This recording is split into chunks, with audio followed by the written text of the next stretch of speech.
possibility. Welcome everybody here. And is anybody here has not been to the museum before? There's some new people. Looks like most everybody has been. We have an annual general membership meeting, and we have another program or two later all the time of year. But this meeting, we elect our board of directors for the coming year. We have a 15-member board of directors, and if you're a member of the Historical Society, the ballot is over here. You need to fill it out before you leave. And according to our bylaws, from that board of directors, they elect the officers, president, vice president, secretary, treasurer, whatever, and that'll happen in January. Welcome everybody. That bell I just rang, that is a replica, exact replica, small size of the Liberty Bell in Philadelphia. And beside it are two lanterns, replicas from the Old North Church, Paul Revere and all that, remember all that stuff, but that's in celebration of VA 250. If you haven't heard, this is coming up year will be the 250th anniversary of the beginning of the American Revolution, 1776. We had the big one in 1976. I've got a tie here in commemoration of that, 1776 and 1976. Anyway, I haven't seen a 150-year tie yet. If you see one, let me know. I'm glad to see some young people here. That's good. Thank you, Gabrielle. After election, I will remind you folks that Christmas is coming up. If you have a friend, relatives, or whatever, or yourself like history, we got quite a selection of history books back here, and some on local history, most all of local history, and we just happen to have two of the authors here. Larry Hopkins, the Dick and Willie man, if you want to know anything about the Danville and Western Railway, he might even autograph a book here if you want to buy one. We have the paperback edition back here. And also we have Beverly Woody, Patrick Pioneer's author, part 1, and I understand she's working on part 2, and she might even autograph your copy too, if you don't have one yet, or if you want to get one for somebody else, a friend, a relative, or whatever. Let me see. That's about it. This is a little different. We haven't had a living history demonstration as one of our programs before. We're going to try this, and I hope it works out. We have Mr. Andy Doss from Martinsville, actually Bassett. And he tells me he's not really related to the Dosses in Patrick County closely, but anyway, he is the president of the Waller Sons of the American Revolution. He's going to tell you a little bit about that. There's costumed interpreters out there, and one of our own is here, B.J. Nolan. He's on our board and is a very valuable member. And there's 2 or 3 other people out there that you'll see when you go out. But he's going to talk a little bit, and we can just adjourn, grab you some refreshments, go out there and see the demonstrations, talk to the people, and go back and forth as you want, and look over the museum, whatever we have here, you're welcome to look at and see. And appreciate everybody coming out, and I will just turn it over to Andy. Thank you. Thank you everybody for coming out today, and it's always good to support your local historical societies. I recently was a member of the Martinsville County Historical Society for 4.5 years, and then I just got busy doing other things. Beverly will tell you I've been working on writing this book about this guy named Kane Lackey. You might have heard of him out of her book. He's my great-great-grandfather, and I've been researching some stuff about him for about half a decade, trying to expand on some of his stories. So if you got anything additional to add, you feel free to come up to me and talk to me about that as well. But primarily I'm here today to support Patrick County's efforts with the Virginia 250. And the reason why that's important, let me always say, we think about Patrick County, Patrick County wasn't here during the American Revolution, but it was here, right? I mean, the land was here. And so, but what you ended up with was a lot of patriots who were living in Henry County, you know, and then a petition happens, and next thing you know, they live in Patrick County. I always tell a good story. How many of you are a longtime Patrick County, have ancestry in Patrick County? Okay, so you probably, there may be some time back, you may say to yourself, okay, I got an ancestor named Charles Thomas. Who knows they descend from Charles Thomas? Anybody? Well, Charles Thomas is a pretty prominent ancestor in Patrick County. So, and he's one of mine as well, because a lot of people descend from him. But what I always say about that, it's funny because Charles Thomas actually, when he came to Virginia, he actually bought land in Lunenburg County. Well, he died in Patrick County. Now, I always think the funny part about this is he never moved. So he bought land in Lunenburg, died in Patrick County, never moved. It's because of how you think about how the counties keep splitting and splitting and splitting and splitting. And so when I was doing early research back in the early 2000s on that ancestor, I went to Lunenburg County Courthouse because if you want to look for the original records, they're going to be at the county that it occurred in. So the deed information doesn't happen in Patrick County, it happens in the originating county. Something to keep in mind. But that being said, you have like Abram Penn, Elvi Shelton, you've got all these people that you're familiar with that were patriots that were active here, lived in this area. But if you think on back, past Patrick County, you had the Hollows, which was, we sort of always talk about being the, the hotbed of Tory activity. And basically what that means, if you go, again, you've got to refer to the original records. So if you go back to Henry County Courthouse, you'll read where it'll say, I'll just make like William Turner, John Turner were reimbursed for so much money for going out to the Hollows in support of the militia. And that was a very, very important duty. We always think about all the popular characters in Revolutionary War history, the things you hear about all the time, the men that made decisions, that sort of thing. But it was these little people that kept the county safe. It was these people who were, they weren't as big of means as some of these people. They went out, they did 30 days or 60 days, and basically they had to be on call, they had to go, they had to travel from somewhere, probably up in Franklin County now, over to the Hollows. You're going out to this place that you really didn't know a lot about because, most people didn't leave, within 10 to 15 miles of their home in their life. So all of a sudden you get called out for militia duty and you're having to go 30 miles or 45 miles. Some of these militia guys, they ended up going out to Whitful, they ended up going out to Kings Mountain, they ended up going down to North Carolina, they ended up going down to Camden, they ended up going down to all these different places. I mean, that's a long way from home. We hop in a car and go places now so easy. We don't even think about either we had to get on a horse and go through 2 states, or God forbid we have to march that far while our captain is on the horse. So that's a lot of times happened as well. Okay, now the Sons of the American Revolution. Now our first primary thing is not what you see out here today. We do not, as a rule, this right here is not what we do. So I'm always make that clear. This is something we do as a side item on our own. We fund this on our own. We try to find ways of obtaining clothing on our own so that we can make this representation. Outside of that, the actual Sons of the American Revolution, you've probably heard Beverly or other people talk about the DAR. It's the exact same thing. We preserve documents, we preserve occurrences, we preserve knowledge, and we educate. That's what it's all about. And yes, it is a lineal society. So if you are, like for the SAR, if you are a man who can prove descent from a patriot, and a patriot can be defined a lot of different ways. Either you could have served militia duty, you could have served in a military capacity of some sort, you could have been an officer in the court. Well, you say, why is an officer in the court a patriot? Well, for one thing, think about it, especially around here, if you were in Henry County, who is Henry County named after? So do you think the king was a big fan of Patrick Henry? No. Probably not. Not a fan at all.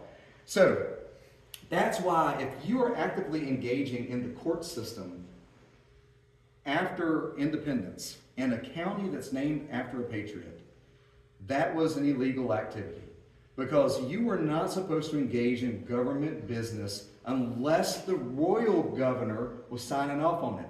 All this stuff you see, for example, in Henry County during that era, is always named to the governor of Virginia, the state, not the colony.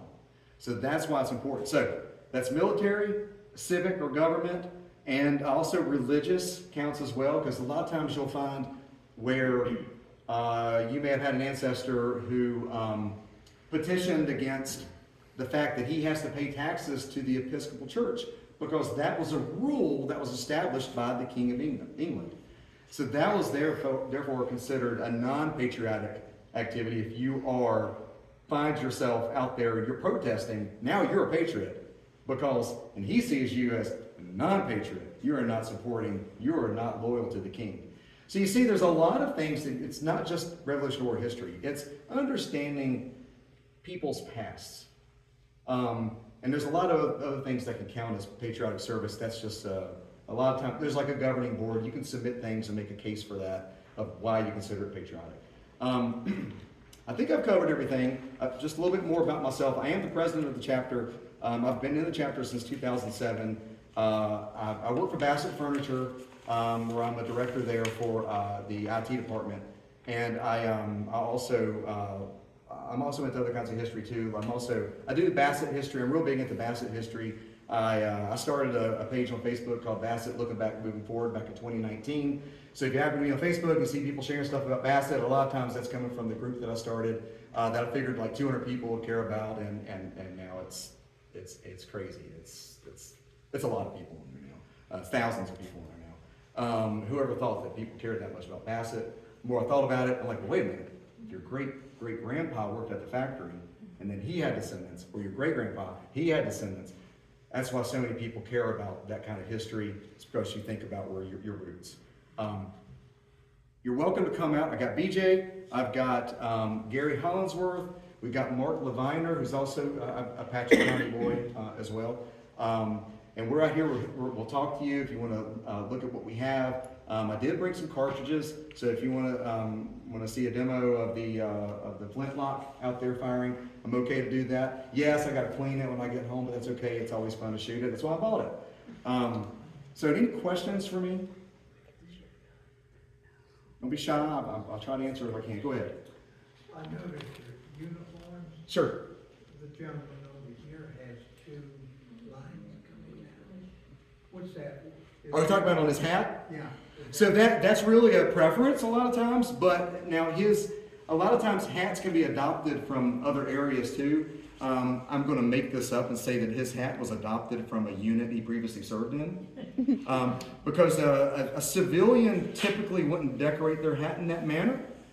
But if that civilian did go out for service, he very well may decorate it for that.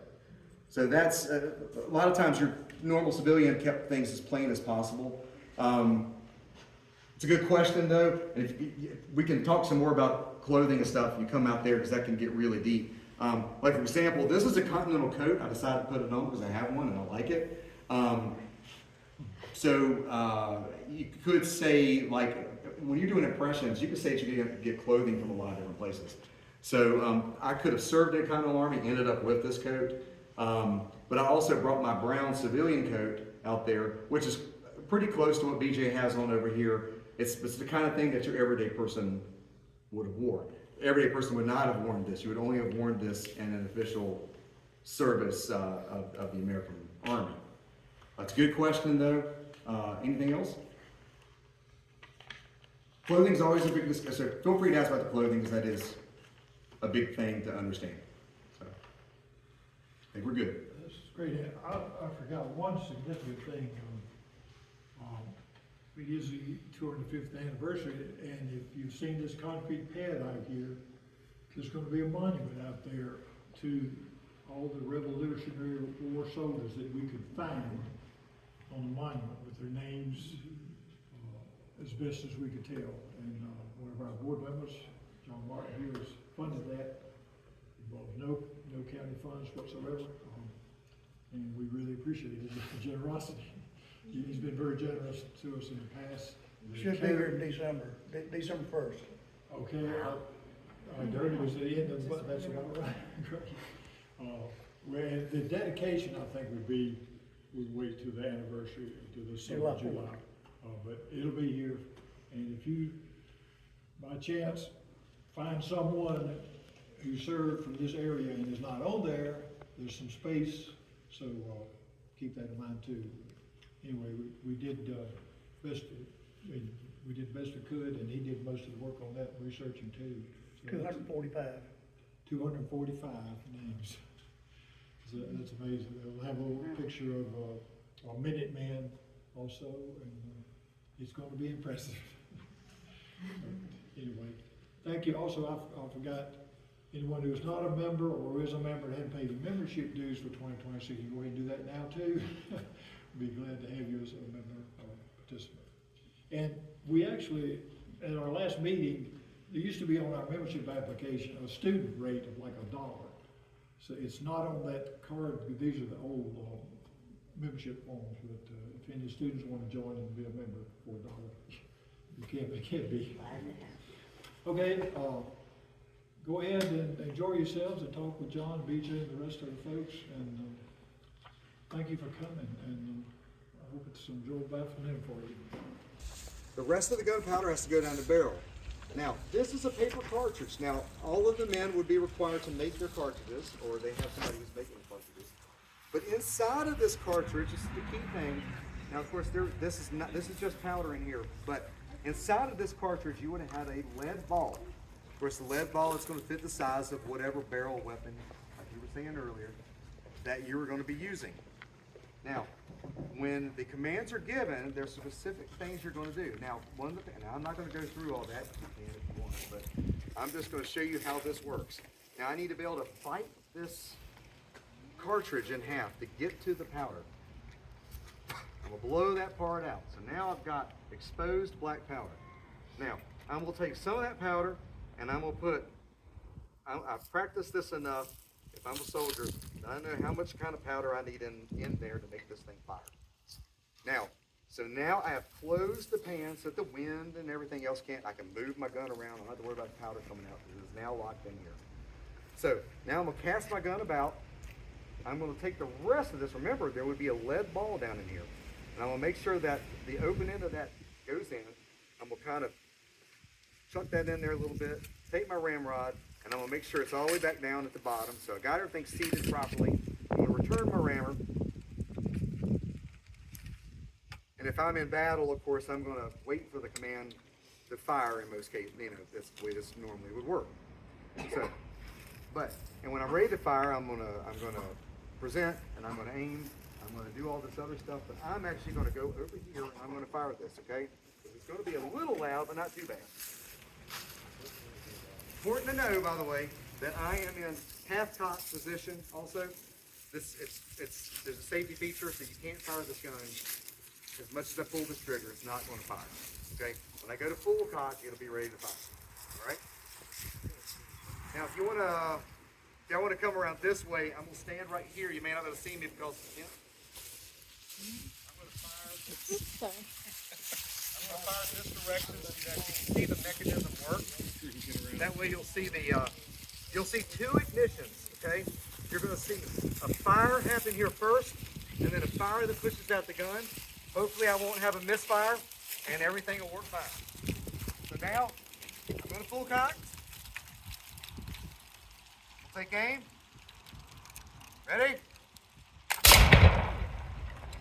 And it's as simple as that. Now, like BJ said, a good soldier could do 3 of these a minute. 3 of these a minute is pretty astounding for the time, okay? 3 of these things firing out, and you have 200 people firing 3 rounds a minute. That's a lot of lead balls going across the battlefield. A lot of smoke. And things start to get scary and panicky real quick when that kind of mayhem is going on. Any questions about that? Any other questions about that? By the way, like I said, once you start firing 3, 4, 5 rounds out of this, the black powder is really nasty. So the black powder is going to start affecting the mechanism. There's a tiny hole inside of this thing, and I have it in my car, but you have this little pick thing that you stick in there, and it actually cleans that hole out, and you might be able to get a few more shots off with that. But they were smart enough to know back then, 3, 4, 5 shots, that's going to be all she's going to write. That's when everybody's firing, they're going to have you done, you're going to wait for the command, you're going to fix bayonets, and you're going to march, and hopefully the people in front of you run before you actually get up to them.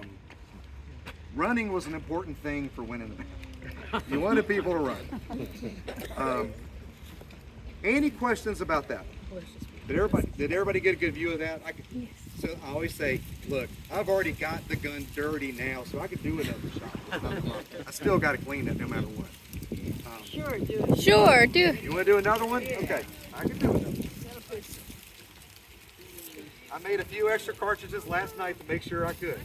So remember, so we like to joke with people and say, look, there was no way you could be in the militia if you didn't have your front teeth. Okay? If you didn't have your front teeth, you wouldn't be any good, because how in the world are you going to bite the end off this thing if you don't have teeth? All right. So put a little powder in the pan, remember? And I cannot see what I'm doing. Close the pan, cast the gun about.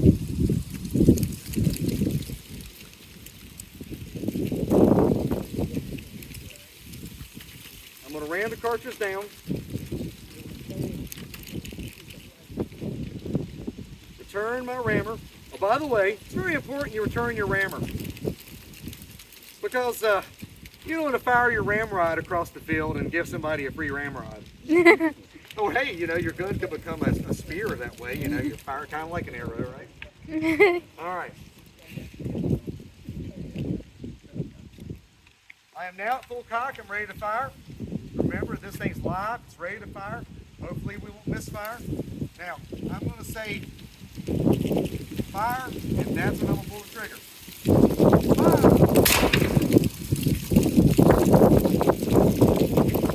There we go. That was so funny. So how many people flinched when that gun went off? First time yes, second time no. So I can tell you, I've been places before, and plain as day told people, it's going to be loud. And I've seen people do this before, and I'm like, I told you it was going to be loud. So. What's that? Well, okay, so now I'm only using 80 grains in mine, so it could get louder at 120. It can get louder. Plus the ball Black powder. coming in. Yeah. Increases the compression. Right. So And now think about it, when you have a normal company, it's only 33. But when you come across the battle line, okay, it's more like 1,000. Okay? And when the command goes up, the British, they'd raise the flag. When that flag drops, they all fire. Okay? Think of 1,000 of them going off. And to add to that, you may have a couple artillery people, which are even making more racket. So it can get quite loud on the battlefield.